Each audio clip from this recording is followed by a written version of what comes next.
Hello friends, Hindi के सभी विद्यार्थी जो कि टीजीटी, पीजीटी, नेट की तैयारी कर रहे हैं, उनका एडुफैक्ट्स के प्लेटफॉर्म पे स्वागत है। दोस्तों, हिंदी साहित्य की क्लास में आज का हमारा विषय रहने वाला है लौकिक साहित्य। तो ऐसे विद्यार्थी जो कि हिंदी विषय से टीजीटी, पीजीटी आदि की तैयारी कर रहे हैं, उन सभी का हमारे प्लेटफॉर्म पे स्वागत है। आइए क्लास शुरू करते हैं। आज का विषय है लौकिक साहित्य। लौकिक साहित्य के पहले रासो साहित्य, नाथ साहित्य और फुटकल रचनाएं इनका वीडियो आपको प्लेलिस्ट में मिल जाएगा। तो अगर आप हमारे चैनल पे पहली बार विजिट कर रहे हैं तो आप वहां से जाके उन वीडियो को देख सकते हैं। तो आज की क्लास शुरू करते हैं। लौकिक साहित्य। आप लौकिक क्या है? तो लोक प्लस इक से बना लौकिक शब्द जिसका अर्थ लोगों से संबंधित होता है, अर्थात जो सामान्य लोगों से संबंधित साहित्य लिखे गए हैं उसे लौकिक साहित्य कहा गया है। फिर है इसके अंतर्गत अमीर खुसरो प्रमुख कवि हैं। इनके अतिरिक्त विद्यापति, भट्टकेदार, मधुकर कवि के साथ कुछ अन्य कवियों को भी शामिल किया गया है। अब आइए अमीर खुसरो के बारे में हम लोग जानते हैं। तो अमीर खुसरो, इनका जन्म 1253 में पटियाली गांव था, कासगंज, एटा जिला। पहले एटा जिला में पड़ता था, अब ये कासगंज जिला हो गया है। इनकी मृत्यु 1325 में हुई थी। और इनका जो वास्तविक नाम था वो था अबुल हसन। इनके गुरु थे निजामुद्दीन औलिया। डॉक्टर राम कुमार वर्मा अमीर खुसरो को भाषा के प्रथम कवि के रूप में स्वीकार करते हैं और खुसरो ने लगभग 100 ग्रंथों की रचना की है। इनके प्रमुख ग्रंथ हैं वो हैं खालिक बारी। लगभग इन्होंने 100 ग्रंथों की रचना की है, लेकिन जो इनके मेन ग्रंथ हैं, जो मुख्य ग्रंथ हैं, वो खालिक बारी, ये एक कोश ग्रंथ है। दूसरा है इनका हालाते कन्हैया, ये भक्ति परक है। तीसरा पहेलियाँ मुकरियाँ, और इनकी पहेलियाँ मुकरियाँ बहुत फेमस है। फिर है इनका गजलें, नजराना ए हिंद, दो सुखने। लेकिन इनका पहेलियाँ और मुकरियाँ ये बहुत पूछा जाता है और ये इनका फेमस है। फिर है खुसरो फारसी भाषा में कवि होने के साथ साथ बहुभाषा विदि थे। इनको बहुत भाषाओं का ज्ञान था। इतिहासकार डॉक्टर ईश्वरी प्रसाद ने खुसरो को कवियों में राजकुमार एवं महाकवि की संज्ञा दी है। फिर है खुसरो जन्म से तुर्क वंशीय थे, लेकिन इनके गुरु संप्रदाय से थे, इसलिए वे चिश्ती संप्रदाय से संबंधित थे। यानी इनके जो गुरु थे निजामुद्दीन औलिया, वो चिश्ती संप्रदाय से संबंधित थे। तो इसलिए ये गुरु पक्ष से ये चिश्ती संप्रदाय से संबंधित थे। और जन्म से यानी इनके जो माता पिता थे वो तुर्क वंशीय थे। सितार नामक वाद्य यंत्र का इन्होंने आविष्कार किया, और ये क्वेश्चन आपको पूछा भी जाता है, जो वीणा और तबला दोनों को मिलाकर बनता है, उसका इन्होंने आविष्कार किया था। इन्होंने बलबन से लेकर अलाउद्दीन और कुतुबुद्दीन मुबारक शाह तक 7 सुल्तानों का शासन देखा था।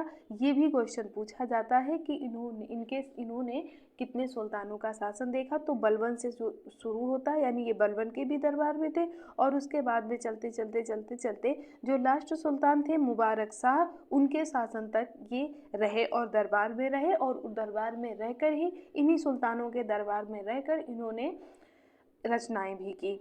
दूसरे आते हैं हमारे विद्यापति, जो बिहार के थे। इनका पूरा नाम विद्यापति ठाकुर था और इनका जन्म विपसी नामक गांव में, मधुबनी, जो विपसी गांव है वो मधुबनी जिला बिहार में पड़ता है।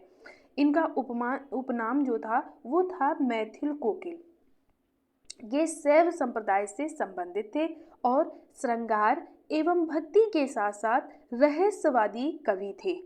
बच्चन सिंह ने विद्यापति को जातीय कवि की उपाधि दी है।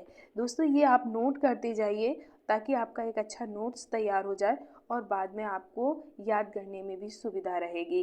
फिर इनकी उपाधियाँ, इनकी बहुत सारी उपाधियाँ हैं। उनमें से इनको मैथिल कोकिल कहा जाता था, पंचानन, कवि शेखर, अभिनव जयदेव, नव कवि शेखर, कवि कंठहार, कंठाहार है, आहार नहीं है यहाँ पर है कवि कंठाहार। इसके बाद इनको खेलन कवि भी कहते थे, दशावधान और जातीय कवि, ये सारी इनकी उपाधियां थीं। फिर आगे बढ़ते हैं तो देखते हैं कि हरप्रसाद शास्त्री जो बहुत अच्छे हिंदी साहित्य के विद्वान हैं, इन्होंने हरप्रसाद शास्त्री ने इनको पंचदेव उपासक के रूप में स्वीकार करते हैं, या ये कह दें कि हरप्रसाद शास्त्री जी इनको पंचदेव उपासक कहते थे, या हरप्रसाद शास्त्री ने इनको पंचदेव उपासक की उपाधि दी थी। आगे आते हैं तो देखते हैं कि डॉक्टर हजारी प्रसाद द्विवेदी ने विद्यापति को श्रृंगार एवं सिद्ध एवं कवि के रूप में स्वीकारते हैं, यानी ये मानते हैं कि ये श्रृंगारिक और सिद्ध कवि हैं। कीर्तिलता की रचना, इनकी आगे रचनाएं हैं, उसमें जो इनकी कीर्तिलता की रचना है या कीर्तिलता नामक रचना है, उसमें विद्यापति ने भृंग भृंगी संवाद के रूप में कीर्तिलता की रचना की थी। फिर आते हैं तो देखते हैं कि इनको मैथिल कोकिल की उपाधि पदावली के कारण मिली। इनकी एक रचना है पदावली, उस पदावली की रचना जो मैथिली में है उसमें इनको मैथिल कोकिल की उपाधि मिली थी। अब इनके कुछ ग्रंथ हैं, उनको देख लेते हैं। तो सबसे पहले संस्कृत में इनके ग्रंथ हैं तो वो हैं शैव सर्वस्व सार, गंगा वाक्यावली, दुर्गा भक्त तरंगिणी, दान वाक्यावली, लिखनावली, भू परिक्रमा, पुरुष परीक्षा, विभाग सार और गद्य पत्तलक वर्ण कृत्य।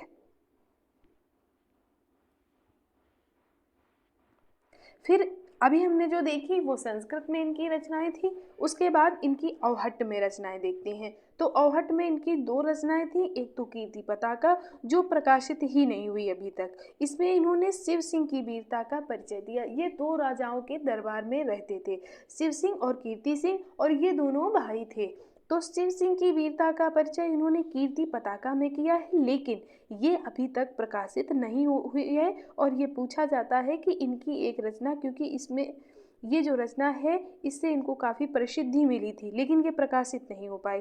फिर आता है कीर्तिलता, इसमें कीर्ति सिंह की वीरता का वर्णन है, लेकिन ये प्रकाशित हो चुकी है। और मैथिली में इनकी 2 रचनाएं हैं, एक पदावली है और एक गोरस विजय है, सॉरी।